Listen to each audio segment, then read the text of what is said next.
Cette semaine, EquiTV vous emmène au cœur de la forêt ardennaise, au Centre européen du cheval, pour voir travailler les cavaliers d'endurance. Une dizaine de cavaliers conviés par la Ligue équestre Wallonie-Bruxelles pour se perfectionner. Une initiative plutôt utile dans une discipline où les cavaliers sont parfois hors de toute structure d'entraînement. Le profil type du cavalier d'endurance est un cavalier indépendant. Malheureusement, le cavalier d'endurance, dans la plupart des cas, ne provient pas des centres équestres, il ne provient pas des manèges, donc il est un peu en dehors de toute structure. C'est un cavalier généralement qui a appris à monter en famille ou qui a appris à monter seul, qui souvent, en tout cas dans le passé, venait de la randonnée, de l'équitation d'extérieur. Aujourd'hui, il y a un léger changement grâce à quelques centres équestres qui enseignent l'endurance et qui promotionnent l'endurance. Et donc là, on a un profil avec des cavaliers un peu plus classiques. Mais je dirais que d'une façon générale, ce sont des gens indépendants, un peu freestyle. Donc ces gens souvent manquent de formation de base. Et ce type de stage est d'autant plus important pour eux que ça les recadre et que ça leur redonne l'ABC à la fois de l'équitation et à la fois de l'endurance proprement dite. Voilà. Donc important également, quand vous faites vos transitions, ça doit être une transition trop-pas. Et pas faire des foulées qui sont à moitié du pas, à moitié du trop. Essayez de bien marquer la différence. Comme dans n'importe quel sport, je pense que c'est dans des stages comme celui-ci qui durent un jour, 2 jours, 3 jours, voire une semaine, que l'on apprend vraiment énormément de choses. Ça va du travail sur le plat jusqu'à des travaux spécifiquement endurance, du galop longue distance en montée, l'apprentissage de la cadence pour le cheval, à savoir les fameux 100 foulées en 1 minute. Ça va durer 60 secondes, 1 minute. Et je vous redonnerai le deuxième top. Et à partir du moment où je vous donne le premier top, vous comptez le nombre de foulées de votre cheval. 1, 2, comptez. L'idéal est d'arriver à 100. 100 foulées en 1 minute. En endurance, on le sait, il n'y a pas que les moments sur le cheval qui sont importants. Le travail en main n'a donc pas été négligé non plus. En endurance, un des passages très importants, c'est le contrôle vétérinaire où nous devons présenter le cheval au trotting. Et il est évident que si un cheval se présente mal, il peut induire les vétérinaires en erreur, faire penser qu'il boite alors qu'il n'en est rien. Mademoiselle, vous pouvez trotter. C'est la base, le travail à la main, c'est la base. Si jamais le cheval ne respecte pas le cavalier au trotting, c'est déjà mal foutu parce que pour après, ce sera difficile. Effectivement, à la maison, on ne prend pas toujours le temps de le faire et même pas assez souvent. Nous, c'est pareil à l'écurie, ce n'est pas quelque chose qu'on pratique assez, alors qu'on devrait bien sûr.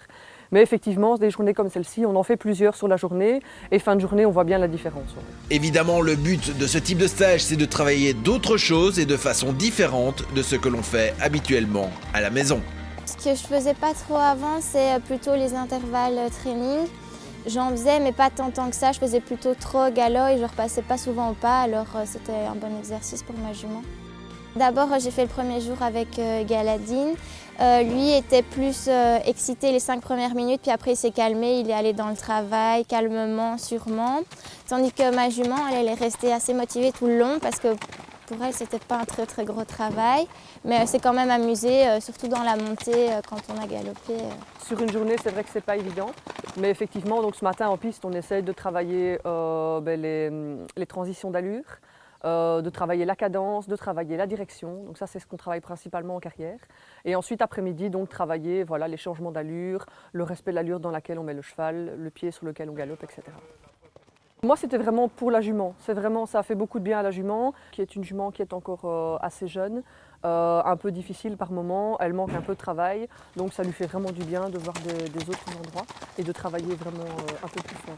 Elle a assez bien travaillé, effectivement, elle montre son caractère, mais au final, elle a fait ce qu'on lui demandait. Parce que le fait de sentir que son cheval est bien aux ordres et que franchement, il ne pense qu'au travail qu'on lui demande, c'est bon pour le moral du cavalier aussi. Et donc du cheval. Gauche, toujours rester sur la route. On a toujours tendance à prendre un peu la la facilité aussi. Bon, et ici, avec Pierre, c'est vrai que lui, c'est un bosseur, donc on est obligé de bosser aussi. Mais c'était chouette, vraiment, je suis contente. Le but d'une journée comme ça, c'est un petit peu préparer la saison, aussi bien avec des jeunes chevaux qu'avec des jeunes cavaliers, puisque en réalité on a travaillé 2 jours. Le premier jour, nous avions 7 cavaliers, le deuxième jour 3. Ce que nous avons vu aujourd'hui, c'était essentiellement des cavaliers qui actuellement sont sur des 40, des 60, voire des 80 km. Donc des gens qui ont envie d'aller plus loin, plus que probablement, puisque ce stage leur a été offert par la Ligue équestre Wallonie-Bruxelles suite aux bons résultats qu'ils ont engrangés en 2016. Des stages sont vraiment des étapes importantes, même dans la préparation éventuellement de course. Mais moi, une journée de stage, c'est pratiquement une journée de course, surtout pour des jeunes chevaux comme c'est du Mans. 5 ans, bon, j'ai pas fait le dernier travail parce que j'estimais qu'elle avait assez travaillé. C'est très positif et très formateur, effectivement. Donc moi, je préconise d'essayer de suivre un maximum de stages et de bouger un maximum de chez soi. Maintenant, vous allez sur la route. Ce n'étaient pas des chevaux extrêmement aguerris, ce n'étaient pas des cavaliers extrêmement aguerris, à l'exception peut-être de Dominique Évrard qui était là avec un tout jeune cheval. Donc il fallait un peu adapter le stage en fonction du niveau à la fois des chevaux et des cavaliers. Et ce que nous avons essayé de faire, c'est de donner des pistes pour le travail à venir et pour la progression, que ce soit de l'humain ou que ce soit de l'équin. Une initiative qui en appellera d'autres, tant le résultat s'est révélé au-delà des attentes et tant les cavaliers sont demandeurs ponctuellement d'un tel accompagnement. EquiTV vous a été présenté en partenariat avec Horseware.